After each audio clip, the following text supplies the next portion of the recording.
हाथ में मूलतः तीन रेखाएं पाई जाती हैं जो हर किसी के हाथ में होती हैं। पहली होती है जीवन रेखा जो अंगूठे के जड़ से प्रारंभ होती है। दूसरी जो रेखा होती है वो हृदय रेखा होती है जो कनिष्ठिका यानी छोटी उंगली से प्रारंभ होकर और तर्जनी उंगली तक जाती है।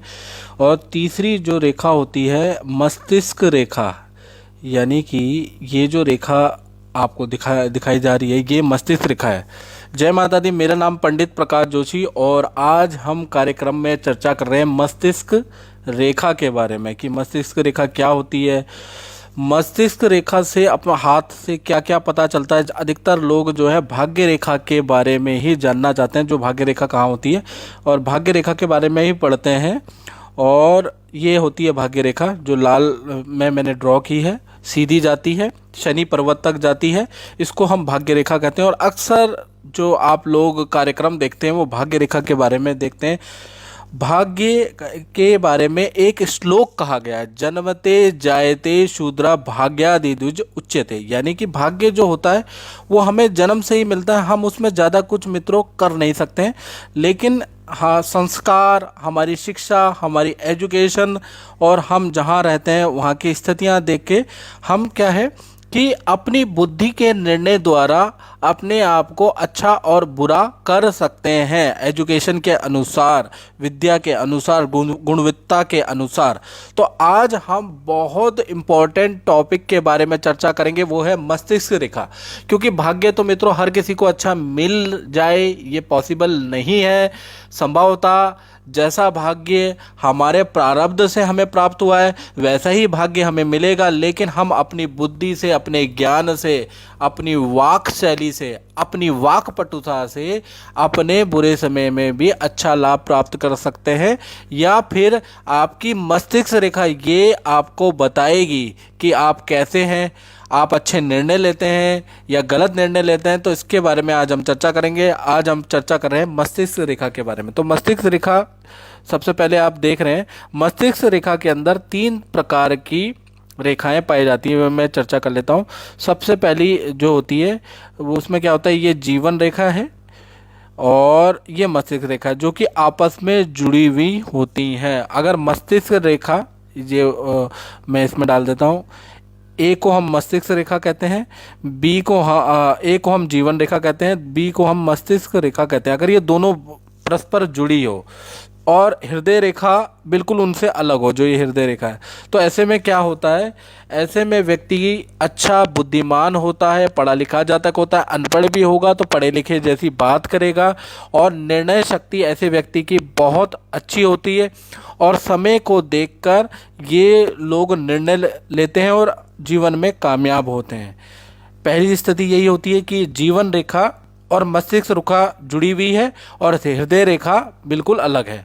तो ये पहला टाइप होता है। दूसरा जो टाइप होता है वो ये होता है जैसा कि इस चित्र में दिया ही है कि जीवन रेखा, मस्तिष्क रेखा आप देखेंगे और हृदय रेखा तीनों ही परस्पर अलग है। ये जीवन रेखा है जो कि बिल्कुल अलग है, आप देख रहे हैं। ये मस्तिष्क रेखा सेकंड है, इसको मैं अलग उसमें ले लेता हूँ। ये मस्तिष्क रेखा है बिल्कुल अलग, कोई जुड़ाव नहीं है। तीसरा आपका जो हृदय रेखा है ये बिल्कुल चल रही है, ये तीनों में कहीं भी मिलान नहीं है। तो ऐसी स्थिति के अंदर ऐसे जातक बहुत विद्वान होते हैं, तर्क शैली या कला इनके अंदर विद्यमान होती है, यानी इनसे वाणी में, इनसे नॉलेज में कोई जीत नहीं सकता।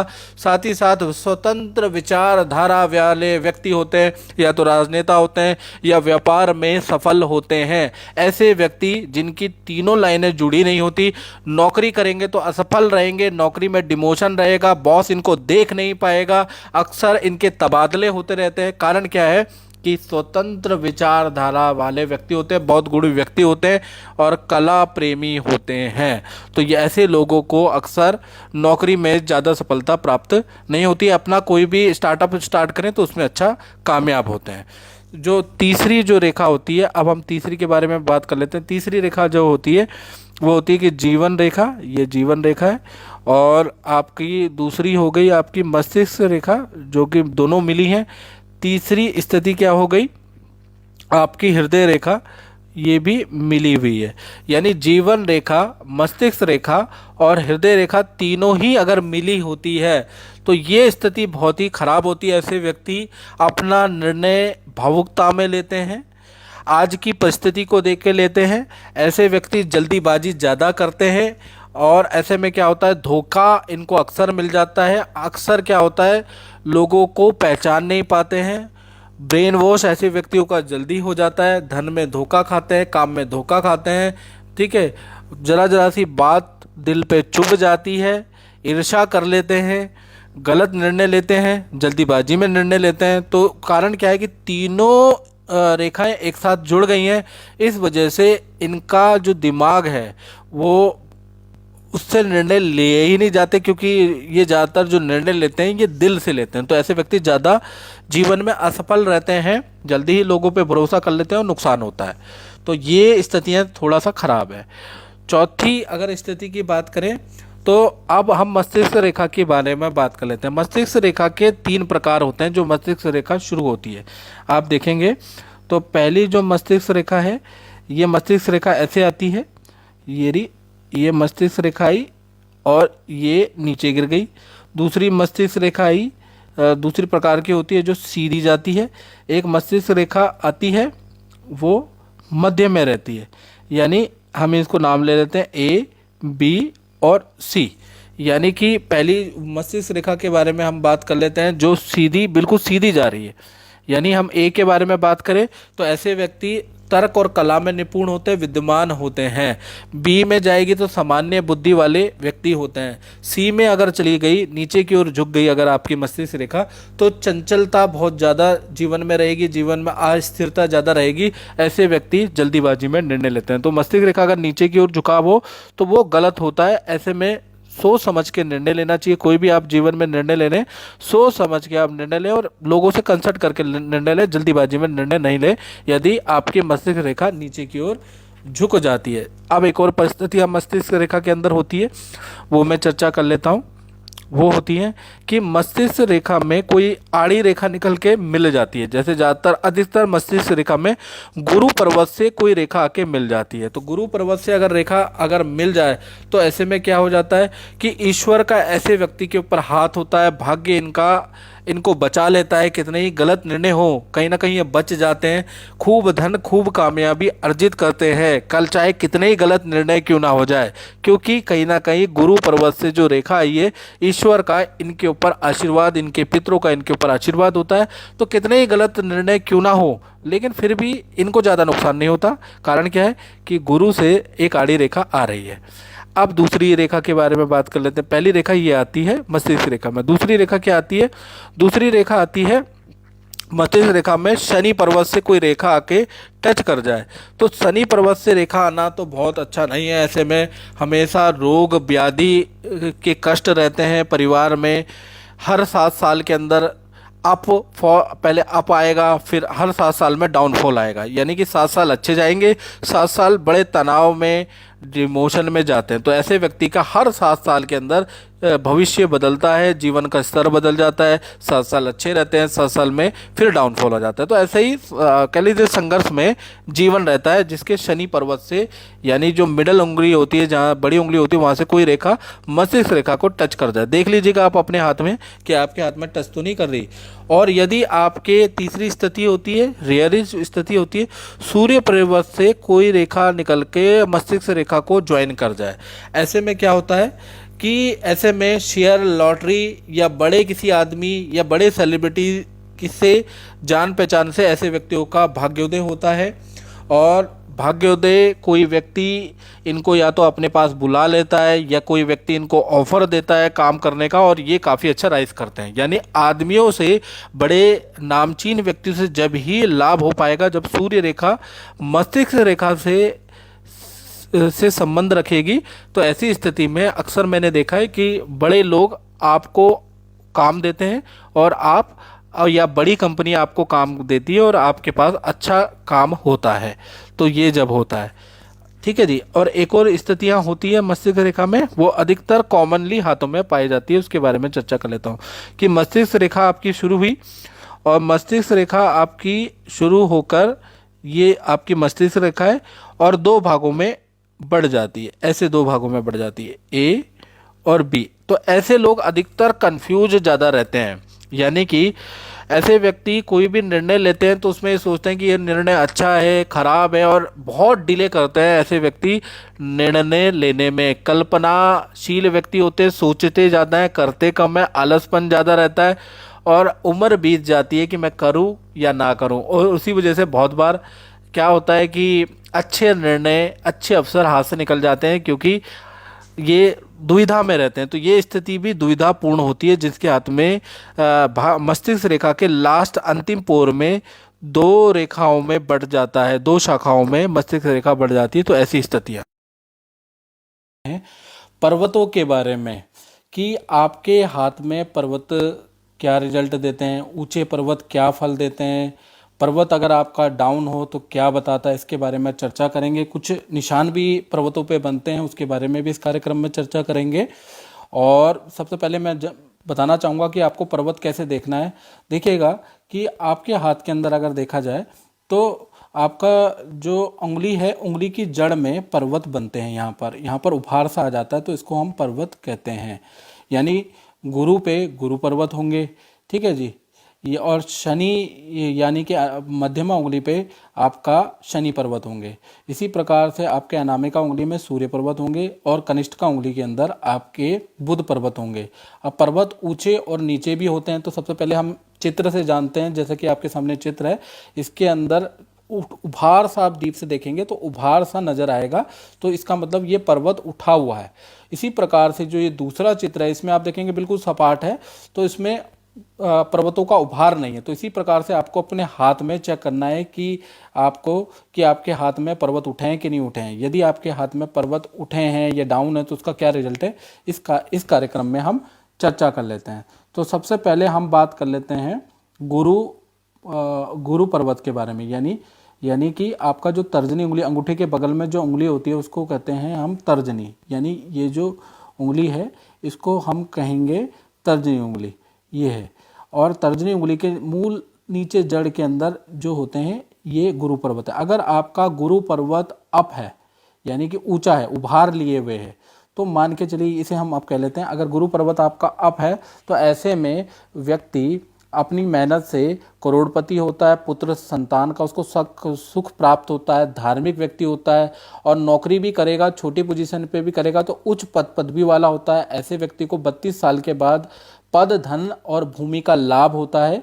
और गुरु पर्वत के अंदर यदि क्रॉस हो जाए तो ऐसे में उसको ईश्वरीय कृपा भी प्राप्त होती है, या जबरदस्त लक भी प्राप्त होता है। यदि यहाँ पर अगर आपके क्रॉस हो जाए, क्रॉस मतलब गुरु पर्वत पे ही शुभ होता है, बाकी जगह पे जो क्रॉस होता है वो खराब होता है। यहाँ पर क्रॉस आ जाता है तो क्रॉस का मतलब ये हो गया, यहाँ पर क्रॉस आ जाता है तो क्रॉस का मतलब ये हो गया कि ये चीज़ अच्छी नहीं है।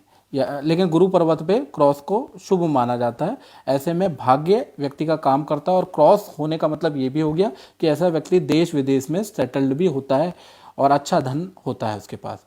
इसी प्रकार से अगर गुरु पर्वत आपका डाउन हो जाता है, यानी कि आपको दिख रहा है, आपने जैसा मैंने दिखाया था, अगर आपको दिख रहा है कि आपका गुरु पर्वत और पर्वतों की तुलना में डाउन है, तो इसका मतलब यह हो गया कि व्यक्ति को बहुत ज़्यादा महत्वाकांक्षी बना देगा, गुस्से वाला बना देगा, घमंडी बना देगा। ज्ञानी तो ऐसा व्यक्ति होता है, लेकिन किसी की बात सुनता ही नहीं है, काट देता है, बहस करने वाला बना देता है, और बहुत ज़्यादा कह लीजिए घमंडी बना देता है, आर्गुमेंट वाला बना देता है। तो जिस कारण से लोग उससे कटते हैं, और ऐसे व्यक्ति को ज़्यादा सफलता प्राप्त नहीं हो पाती है। इसी प्रकार से हम शनि के बारे में बात कर लेते हैं। तो शनि पर्वत के बारे में अगर हम बात करें तो शनि यानी मध्यमा उंगली के अंदर नीचे जड़ पे यहाँ पर शनि पर्वत होते हैं। अगर शनि पर्वत आपके में ठीक ठाक उभार लिए हुए हैं तो ऐसे व्यक्ति अपने काम से मास्टर होते हैं। छोटे बच्चे भी अपने काम से मास्टर हो जाते हैं, छोटी उम्र में ही महारत हासिल कर लेते हैं, मशहूर हो जाते हैं और खूब धन कमाते हैं, अपना एम्पायर खड़ा करते हैं। और जो भी जिनका भी शनि पर्वत ऊंचा होता है तो ऐसे व्यक्ति व्यापार करें तो ज़्यादा अच्छा रहेगा, नौकरी में ज़्यादा कामयाबी इन लोगों को मिलती नहीं है। यदि शनि पर्वत आपका डाउन है, यानी कि उभार नहीं है इसमें, तो ऐसे में व्यक्ति धोखा ठगी के शिकार हो जाते हैं। व्यापार में इनको नुकसान उठाना पड़ता है। आलसपन बहुत ज़्यादा रहता है, ख्याली पुलाव पकाने वाले ऐसे व्यक्ति होते हैं। युवावस्था में ऐसे व्यक्ति को फोड़े फुंसी पेट की परेशानी होती है। बहुत बार लोग नशे के भी आदी हो जाते हैं, यानी कि शनि पर्वत डाउन होता है तो व्यक्ति ख्याली पुलाव वाला ज़्यादा होता है और नशा वशा लग जाता है व्यक्ति पे। इसी प्रकार से अब हम सूर्य पर्वत की बात कर लेते हैं।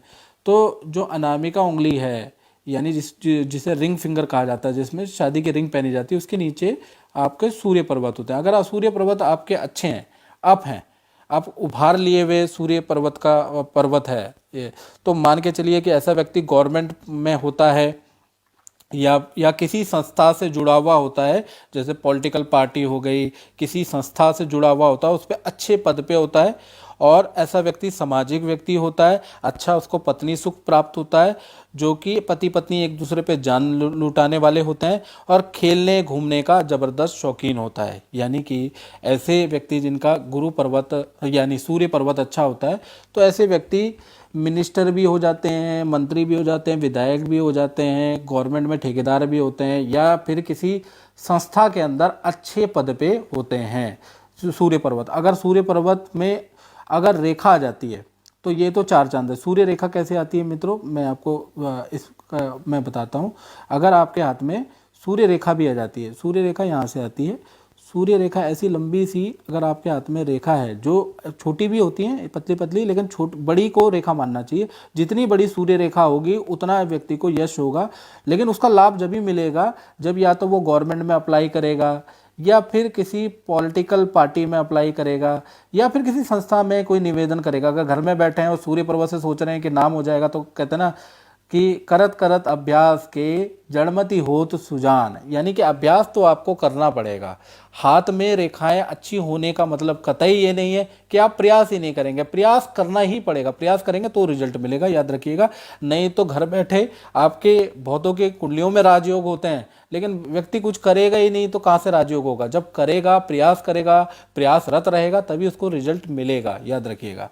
तो यहाँ पर अच्छा रिजल्ट मिलता है। यदि सूर्य पर्वत आपका कमजोर हो जाते हैं, यानी कि सूर्य डाउन हो जाते हैं, तो ऐसे में पत्नी से बनेगी नहीं, पत्नी का स्वास्थ्य खराब रहेगा, पत्नी को कोई बीमारी हो जाएगी, ऐसा योग नज़र आता है। ऐसे व्यक्तियों का सामाजिक पद में उनका अच्छा नाम नहीं हो पाएगा, ठीक है जी। सरकारी नौकरी में भी नीचे ही पद पे रहेंगे।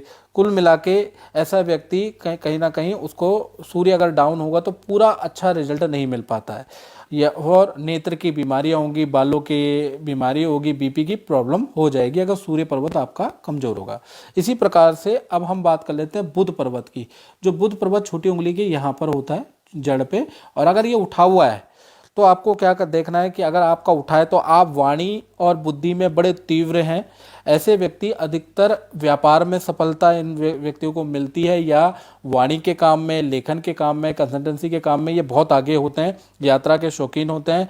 ऐसा व्यक्ति कम पढ़ा लिखा भी पढ़ा लिखा दिखाई देता है। कई प्रकार की वाहन, कई प्रकार की भूमियाँ ऐसे व्यक्ति के अंदर होती है। यानी कि बुध पर्वत अगर अच्छा होगा तो कहीं ना कहीं अपनी वाणी और बुद्धि से ज़्यादा, अगर उसका भाग्य भी काम नहीं कर रहा ना, कोई बात नहीं, अगर बुध पर्वत आपका अच्छा है तो मान के चलिए वाणी और बुद्धि से आप सफल होके ही रहेंगे। बुध में इतना चमत्कार है, इसलिए अधिकतर लोग पन्ना जरूर पहनते हैं। आपने देखा होगा अधिकतर एस्ट्रोलॉजर पन्ना पहनते हैं। और मेरी भी रिसर्च है, अगर आप मॉल में खड़े हो जाएंगे और 100 लोगों के हाथ में झांकेंगे तो ज़्यादातर लोगों के हाथ में जो ज्योतिष को मानते हैं पन्ना 100% होगा। कारण यही है कि लक जो है भाग्य से मिलता है। लक हो सकता है हर किसी का अच्छा ना हो, लेकिन बुध, वाणी और बुद्धि अगर आपकी स्ट्रांग हो जाए तो आप लक के जितना ही रिजल्ट प्राप्त कर सकते हैं। थोड़ी मेहनत लगेगी लेकिन आप उस रिजल्ट को प्राप्त कर सकते हैं। तो इसलिए बुध पर्वत अगर अच्छा होता है तो भी आपको अच्छा रिजल्ट मिलता है। इसी प्रकार से अगर बुध पर्वत आपका कमजोर होगा, डाउन होगा, यहाँ पर सफाट होगा,